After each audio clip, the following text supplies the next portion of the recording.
Medo. Tristeza. Dor.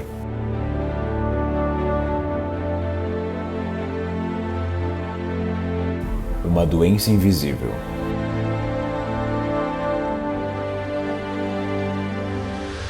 Isso foi no início de 2019, né? Acredito que isso já estava acontecendo em fevereiro, na época do carnaval. Quando ocorreu, de fato, eu me lembro que eu estava indo para a escola, né? Quando eu cheguei lá, já fui dispensada, não consegui trabalhar. Foi no dia 16 de março de 2019, às 10 horas da manhã. A Covid-19 é uma infecção respiratória aguda causada pelo coronavírus SARS-CoV-2 e possui um elevado grau de transmissão. O vírus foi descoberto em amostras de pacientes com pneumonia de causa desconhecida no dia 12 de dezembro de 2019, na cidade de Wuhan, China.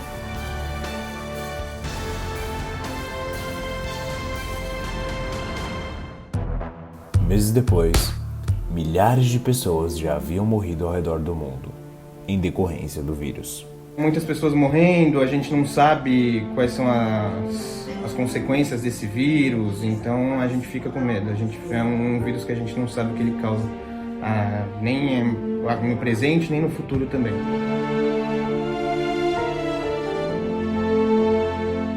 O uso da máscara, para nós brasileiros, não foi tão fácil se adaptar. Foi bastante tumultuoso, né? E ficar preso dentro da sua própria casa, enjaulado, foi bem complicado. Desde que chegou ao país no início de 2020, a doença não afetou apenas a saúde dos brasileiros, mas vários setores da economia. As diversas camadas da sociedade sofreram por conta da pandemia, direta ou indiretamente.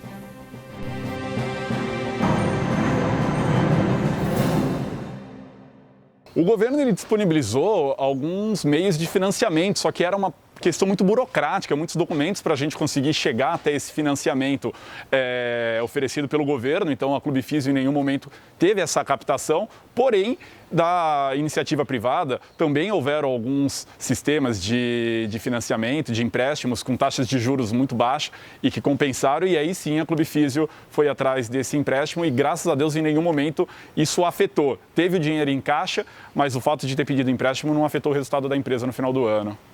Após o alastramento da Covid-19, vários países entraram em uma corrida contra o tempo para o desenvolvimento de uma vacina eficaz no tratamento da doença. Foram adotadas medidas para conter o avanço do vírus em todo o mundo.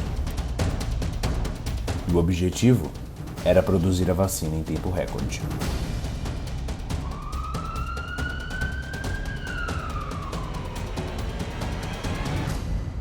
Enquanto a solução estava fora de alcance, o uso de máscaras e principalmente o isolamento social foram as medidas adotadas no Brasil e no mundo para tentar conter o avanço do vírus, que se propagava de uma maneira frenética.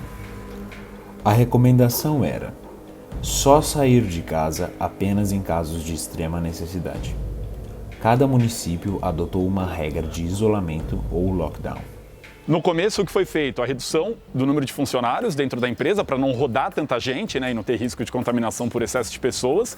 E os pacientes, a gente trabalhou da seguinte forma: casos fundamentais e essenciais de estarem na clínica vinham para a clínica. Nós trabalhamos muito forte nesse primeiro momento com a implementação do teleatendimento, que também foi liberado pelo COFID, Conselho Federal de Fisioterapia, e o Clube Físio em Casa, que é o nosso serviço de fisioterapia domiciliar. Mas as unidades permaneceram abertas 100% do tempo. No início, as medidas de isolamento tiveram certa aderência da população. Mas com o passar dos dias e meses, o que se viu foi bem diferente do que os governantes pediam. Celebridades e influencers que deveriam dar o exemplo promovem aglomerações em festas clandestinas. Encontramos aqui uma casa de jogos de azar, pôquer, menores de idade, as pessoas todas sem máscaras, aglomeradas, pessoas de poder aquisitivo muito alto. E para nossa surpresa, nós encontramos aqui dentro no MC Gui e também o jogador do Flamengo, o Gabigol. Falta um cara participar do jogo hoje? Não, mano. Mais um pergunta idiota do caralho. Fiquei triste porque muitas vidas se foram, né? E continuam indo. De repente surge essa pandemia e de repente a gente procura o quê? Um governante que não existe. De um lado, o presidente preocupado com a economia.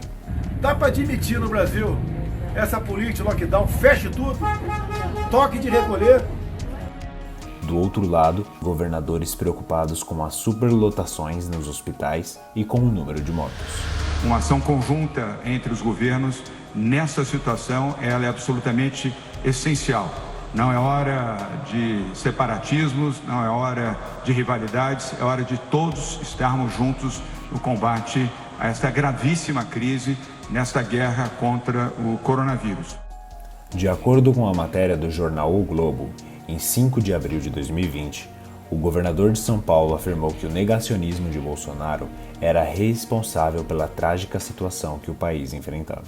Se tivéssemos um líder no país, um presidente da República que não fosse negacionista, que tivesse liderado o Brasil nesse período da pandemia para orientar a população a obedecer o isolamento social, a obedecer às regras da quarentena, a não dar o mau exemplo de frequentar lugares públicos sem máscara. Lamento os superpoderes que o Supremo Tribunal Federal deu a governadores e prefeitos, para fechar, inclusive, salas, igrejas de cultos religiosos. É uma troca de farpa desnecessária, o governo está ali para ajudar a população, que tanto é que o povo que colocou ele lá, infelizmente, mas ele está ali para ajudar a população e não trocar farpas com o governador, prefeito ou coisa do tipo. Se você virar virar um jacaré, é problema de você, pô. A troca de farpas foi clara. Se um presidente da República menospreza a vida ao afirmar que todos um dia vão encontrar a morte, como se fosse banal morrer, como se as pessoas nascessem simplesmente para morrer. Não, nós nascemos para viver. Ver tantas vidas indo embora e fazendo chacota da cara do pessoal, dizendo que é mimimi, aquela dor que aquelas pessoas estão sentindo, o choro que aquelas pessoas estão sentindo, de não poder enterrar os seus entes queridos, e simplesmente ele rindo da cara, dizendo que é uma gripezinha. Pelo meu histórico de atleta, caso fosse contaminado pelo vírus, não precisaria me preocupar. Nada sentiria ou seria, quando muito, acometido de uma gripezinha ou resfriadinho, como bem disse aquele conhecido médico daquela conhecida televisão. Uma tragédia para o Brasil, diante de uma pandemia, ter um presidente da República que é negacionista, que despreza a vida, que ofende a existência. Quando você tiver falta de ar, você vai pro hospital. Enquanto a briga de poderes dos governantes se colocava à frente da pandemia, a população tentava achar uma saída para amenizar os prejuízos. Se pra gente que tem um recurso, a minha mãe tem trabalho, eu consegui trabalho, estava difícil pagar muito caro no preço dos alimentos, tomate, por exemplo, foi lá pra cima, imagina pra quem tá desempregado em casa, precisando colocar comida pras crianças. Muito triste, que dá até vontade de chorar, porque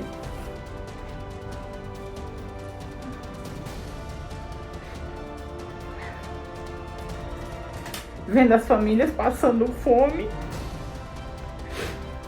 e a gente sente impotência. Alguns segmentos da indústria e algumas empresas sentiram o impacto de frente. Bastantes empresários, inclusive eu também, tive que fechar as portas do meu comércio. Fiquei 15 dias fechado, afetou bastante no nosso negócio. Outras, por se tratar de serviços essenciais como a fisioterapia, por exemplo, conseguiram manter o funcionamento. como empresa, de um modo geral, a gente tem que dar graças a Deus, no primeiro momento, por poder permanecer aberto. O serviço essencial, que é a fisioterapia, conseguiu desde o início da pandemia se manter aberto. Obviamente, a gente não alcançou os resultados esperados, mas ao final do primeiro ano de pandemia, que foi o final de 2020, a empresa ainda assim saiu com caixa no lucro. Em janeiro de 2021, abriu e inaugurou uma nova unidade. Algumas pessoas conseguiram se reinventar justamente durante a pandemia. É o caso da estudante de rádio e TV, Gabriela Rangel. Conseguir emprego durante a pandemia era uma coisa que eu não esperava, de verdade. 2020 eu entrei o ano desempregada até começar a pandemia. Quando foi do meio ali do ano, mais ou menos, eu consegui um trabalho, era home office também. Consegui, mas não estava satisfeita com aquilo, até que eu encontrei o segundo emprego no meio da pandemia. Nesse segundo emprego eu estava adoecendo. Procurei um estágio na minha área, consegui um estágio, estava trabalhando em casa, tranquilo, foi o terceiro emprego. E saí há pouco tempo pro quarto agora, assinaram minha carteira e eu tô muito feliz. Só que eu nunca esperei que no meio de uma pandemia eu fosse trocar 4 vezes de trabalho. Enquanto alguns se reinventaram, outros perderam a noção do tempo. Me peguei muitas vezes trabalhando demais, né? Fazendo além daquilo que eu já estava acostumada a fazer. Houve redução de salário, 30% do meu salário cortado, isso da escola particular, né? Porque eu também sou professora da rede estadual, e na escola particular, depois de reduzir o salário, eu perdi o meu emprego no dia 13 de novembro. Com os itens da cesta básica a preços exorbitantes, o que ficou claro foi que o poder de compra da população brasileira diminuiu drasticamente. Pela primeira vez em 17 anos, o índice de fome da população brasileira cresceu em 2020. Neste mesmo ano, 11 novos bilionários brasileiros surgiram, de acordo com a revista Forbes. Em meio ao alto dos preços, a falta de emprego e o desespero daqueles que precisavam trabalhar de qualquer forma, os governantes tomaram algumas medidas, como o auxílio emergencial. Eu recebi o auxílio emergencial em abril, ajudou a pagar contas básicas e pagar a faculdade mesmo, que é uma coisa que é minha prioridade no momento. Então o auxílio emergencial ajudou bastante. Devido aos decretos, as empresas tiveram que se reinventar. Qual foi a estratégia no primeiro momento, na primeira fase da pandemia, lá em 2020? Os 2 primeiros meses da pandemia, né, março, abril até maio, na verdade, a empresa inteira recebeu 100% do salário. O que aconteceu foi que a partir de maio teve uma renegociação para pagar uma porcentagem um pouco menor, mas trabalhamos em relação a bancos de horas. Em nenhum momento houve a demissão, só que nessa fase da redução salarial, 2 fisioterapeutas acabaram pedindo para sair e isso foi a nossa baixa no quadro de funcionários de um modo geral até então. Entre perdas e muita dor, a esperança da cura definitiva vem em forma de vacina. Depois de meses de pesquisas, laboratórios produzem vacinas para o combate ao coronavírus. Talvez estejamos longe de uma total estabilização do vírus, mas no rosto de cada um resta a esperança de um dia melhor. Quero voltar para a faculdade, quero me formar, quero poder sair na rua sem medo, sabe? Quero poder ver as pessoas que eu gosto sem medo dessa doença. O distanciamento social ainda é uma realidade que assola parte da população, que segue à risca todas as restrições necessárias. Mas é ainda na vacina que se tem a esperança de um dia melhor, mesmo sabendo que para alguns o luto continuará sendo irreparável.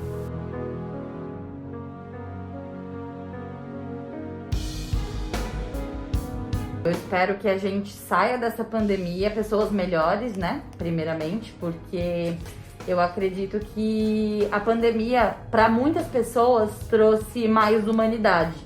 O novo normal vai ser com pessoas valorizando mais gestos simples e pequenos.